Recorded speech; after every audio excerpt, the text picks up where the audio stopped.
Hello guys, तो स्वागत है फिर से एक और नई वीडियो में।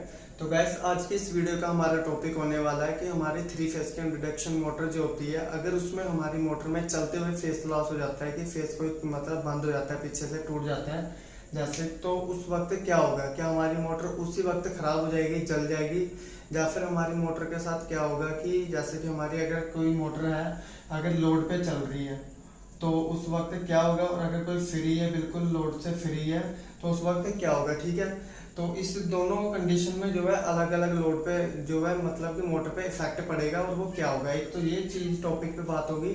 एक दूसरा ये है कि जैसे कि हमारी कोई मोटर है, समझ लो कि हमारी मोटर अलग अलग जगह पे यूज होती है। 3 फेज की मोटर जैसे कि हमारी चक्की में यूज हो जाती है, या कन्वेयर पे यूज हो जाती है, या फिर हमारी जो है ड्रिल वगैरह मशीन पे, या फिर हमारी जो क्रेन पे भी यूज होती है। तो अब मैं सबसे शुरुआत लेके चलता हूँ क्रेन पे, क्योंकि इस तरीके का फॉल्ट हमारे जो है इंडस्ट्रियल एरिया में आता रहता है और आपको पहचानने में भी फॉल्ट बहुत आसानी होगी।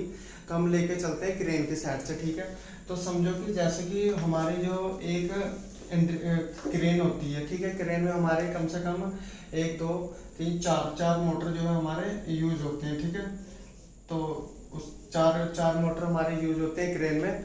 तो हमारा कोई किसी भी अगर हमारे हर मोटर में जो है 2 कॉन्टैक्टर यूज होते हैं, क्योंकि हमें मोटर को जो है रिवर्स और फॉरवर्ड चलाना होता है। उसमें जैसे हमें अगर अप डाउन चलाना है तो हमें भी एक मोटर चाहिए जो कि हमारी मेन मोटर होगी, ज़्यादा लोड होता है उस पर, वो हमारी अप डाउन के लिए यूज होगी, राइट लेफ्ट के लिए या आगे पीछे के लिए।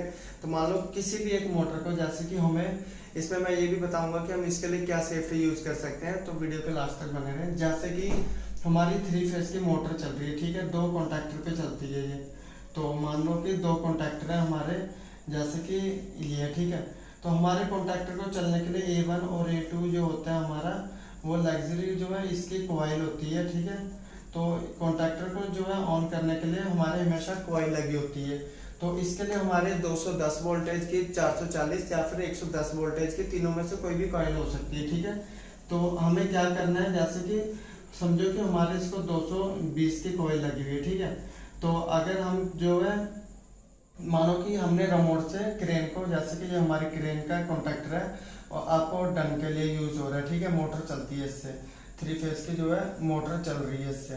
ठीक है, तो अगर समझो कि हमने इससे जो हमारे यहाँ पे आया फेस, जैसे कि यहाँ से हमारा R Y और B 3 फेज हमारे आते हैं। ठीक है, तो पहले हमारी इसकी वायरिंग किस तरीके से होती है, तो देखो जैसे कि हमारे इसमें से तीनों फेस आएंगे यहाँ पे कॉन्टैक्टर में लगेंगे, और इसी कॉन्टैक्टर से जो है हमारे तीनों फेस जो है यहाँ पे दूसरे साइड में कॉन्टैक्टर में लगते हैं। जो A1 A2 में हमारी जो है लग्जरी सप्लाई दी जाती है हमारी 220 या 200 मतलब 440 या फिर 110। तो अब देखो, समझो कि यहाँ से हमारे जो है ये मोटर के वायर जो होंगे, हमारे 3 मोटर के वायर, वो हमारे यहाँ पे लग जाएंगे आकर, तीनों वायर कॉन्टैक्टर के ऊपर। और यहाँ से हमारे एक कॉन्टैक्टर में जो है एक वायर को हमने आगे पीछे दिया होता है, जिससे कि हमारी फेस जो है रिवर्स और फॉरवर्ड घूम जाए। तो अब मानो समझो कि इस कॉन्टैक्टर को हमने जो है यहाँ से रिमोट में से इसका A1 और इसका A1 हमने शॉर्ट करके न्यूट्रल जोड़ दिया है। अब बचता है हमारा इसका A2 और इसका A2। ठीक है, इसके वायर जो है हमारे कॉन्टैक्टर में इसमें आ जाता है रिमोट में, जो हमारा क्रेन का रिमोट होता है। ठीक है, इसमें रिमोट में 6 बटन लगे होते हैं, तो इसमें आ जाते हैं। एक हमारा इस स्विच पे आ जाता है, एक इस स्विच पे।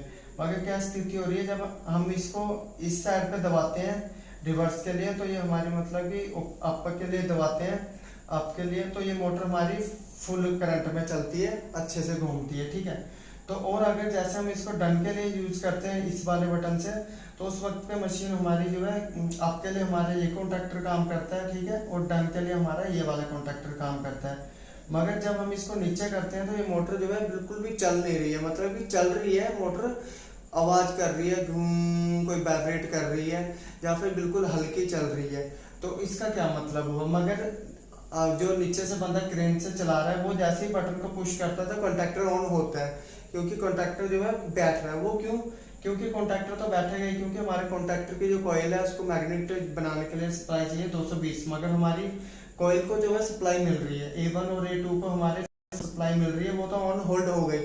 बट जो हमारी मेन सप्लाई आ रही है उसमें से RYB, इसका जो हमारा एक अगर फेस लॉस हो जाता है, ठीक है, कोई सा भी, जैसे कि हमारा 1 कॉन्टैक्टर का पूरे फेस है, उसमें से जो हमारे निकल के 2 को फेस जा रहे हैं, उस 2 का लॉस हो गया, इसका मतलब कि ये हमारा अप वाला कॉन्टैक्टर काम करेगा, इसको तीनों फेस मिल रहे हैं, मगर जो हमारा टू कॉन्टैक्टर है जो डन के लिए है, उस वक्त हम जब डन का बटन दबाएंगे कॉन्टैक्टर ऑन होगा हमारा, टक करके चिपकेगा भी, मगर हमारी जो है मोटर ज़्यादा स्पीड में नहीं चलेगी या फिर आवाज़ करने लगेगी।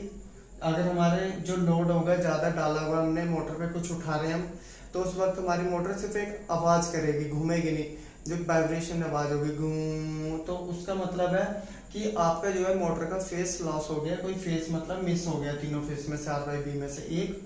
और अगर आपकी जो है लोड नहीं होगा मोटर पे बिल्कुल भी, और आप फिर भी कॉन्टैक्टर को ऑन करते हो, तो आपके 2 फेस पे मोटर हो सकता है कि थोड़ी बहुत चले, बिल्कुल हल्की स्पीड पकड़ेगी भी, मगर जो है मोटर ज़्यादा देर चलाने से जो है मोटर खराब हो जाएगी। एंड में आके मोटर जलनी जरूर है आपकी 3 फेस की जो मोटर होगी। अगर आप उसको लोड पे रखो चाहे विदाउट लोड रखो, अगर आप मोटर को 2 फेस पे 3 फेस की मोटर है उसको 2 फेस पे चलाते हो तो एंड में आके मोटर जो है जल जाएगी, वो जलेगी जरूर, ठीक है गाइस। तो इसी चीज के लिए जो है आपको बचाने के लिए 3 फेस की जो मोटर होती है, ताकि आपके कोई भी फेस लॉस हो जाता है तो मोटर ऑन ना हो, इस चीज के लिए जो सेफ्टी के लिए आपका आता है जो है VMR आता है, VMR आता है एक, और एक हमारा आता है प्रीवेंटर, सिंगल फेस प्रीवेंटर, ठीक है। तो वो हमारी जो है मोटर को सेफ्टी देता है बहुत, कि एक भी फेस लॉस हो जाता है उससे हमारी मोटर जो है ऑन ही नहीं होगी। तो ऐसी जो है सेफ्टी अपने लगवाएं अपना मोटर वगैरह में, ठीक है गाइस। तो आई होप कि ये जानकारी आपको अच्छी लगी होगी। तो ऐसी ऐसी न्यू वीडियो देखने के लिए प्लीज़ हमारे चैनल को सब्सक्राइब करें। और ये जो फॉल्ट था, ये क्रेन में फॉल्ट ऐसा इस तरीके का फॉल्ट आ जाता है आपका, चाहे किसी भी मशीन में आ जाए कि आपका कॉन्टैक्टर ऑन हो रहा है और मोटर जो है चल नहीं रही है, लोड नहीं ले रही है, तो प्लीज़ आप अपने जो है फेस RY फेस को चेक करें मीटर से, और आपका ये जो है फॉल्ट एकदम क्लियर हो जाएगा। तो चैनल को सब्सक्राइब करें और मिलते हैं एक और न्यू वीडियो के साथ।